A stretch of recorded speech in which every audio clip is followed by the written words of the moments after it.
شوال میں عمرہ کر لیں تو کیا حج فرض ہو جاتا ہے؟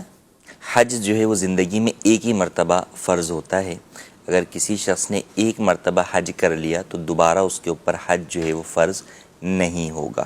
تو لہٰذا جس نے ایک بار کر لیا حج تو اب وہ چاہے شوال میں کتنا ہی عمرے کرتے رہے اس کے اوپر حج فرض نہیں ہوگا. ایک تو یہ سب سے پہلی صورت ہو گئی. دوسرا وہ شخص جس نے کبھی بھی جو ہے وہ اس نے حج کیا ہی نہیں, اس کے اوپر جو ہے وہ حج جو ہے وہ فرض نہیں ہوا. تو اب اگر اس نے شوال کے اندر عمرہ کر لیا تو فقط شوال میں عمرے کی وجہ سے اس کے اوپر حج فرض نہیں ہوگا. صحیح. کیونکہ حج کی فرضیت کی جو بنیادی چیز ہے وہ یہ ہے من استطاع الیہ سبیلا, کہ وہ راستے کی جو ہے وہ طاقت رکھتا ہو. دراصل وہ اس وقت جب کہ شوال کے جو حج کے مہینے ہیں شوال, ذوالقعدہ, ذوالحجہ, اس میں وہ مکۃ المکرمہ میں موجود ہے.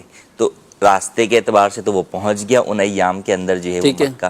مگر یہ بھی ضروری ہے کہ وہ حج کے وقت تک وہاں کھانے پینے کے اخراجات برداشت کر سکتا ہو, رہائش کے اخراجات برداشت کر سکتا ہو. اتنے عرصے کا پیچھے اپنے جو افراد ہیں جن کا نان نفقہ اس کے اوپر لازم ہے ان کے اخراجات برداشت کرتا ہو. جب یہ ساری چیزیں پائی جائیں گی تو کہیں گے کہ اس کے اوپر حج جو ہے وہ فرض ہوگا. اگر پہلے بھی نہیں کیا ہوا جی, اور اب یہ ساری چیزیں موجود ہے, اس میں یہ بھی دیکھا جائے گا کہ ویزے کے معاملات بھی قانونی طور پر یہ جو ایک ملک میں اس نے رہنا ہے. جی.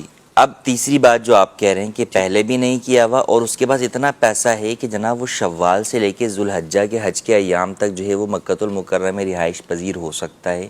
رہائش کے بھی اخراجات ہیں, کھانے کے بھی ہیں, پیچھے نان نفقے کے بھی ہیں. صحیح ہے. اب آگے قانونی پابندی کہ اس کی وجہ سے وہ وہاں ٹھہر نہیں سکتا, عمرے کے ویزے کے اوپر حج کر نہیں سکتا.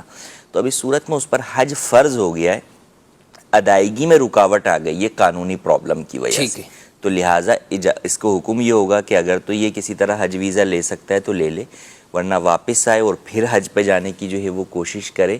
اگر نہیں کوشش کامیاب ہوتی تو بھی بہرحال اس پر حج فرض ہو گیا.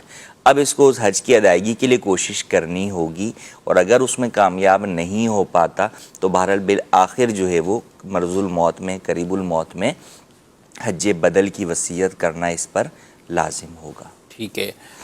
اور یہ جو اس میں ویزا حاصل کرنا ہے یا جو بھی اس طرح کے معاملات, کیونکہ مکے میں بھی رہنے والا ہر شخص تو حج نہیں کرتا, اور نہ ہی اس کے لیے الاؤ ہوتا ہے کہ وہ حج کرے, بلکہ ان کے لیے جو بھی خاص ان کی اپنی جو شرائط ہوتی ہیں وہ شرائط جو ہے اس کے حوالے سے پیسہ بھی خرچ کرنا پڑتا ہے. تو اس کی بھی استطاعت وہ دیکھی جائے گی پیسے خرچ کرنے کے حوالے سے. ٹھیک ہے.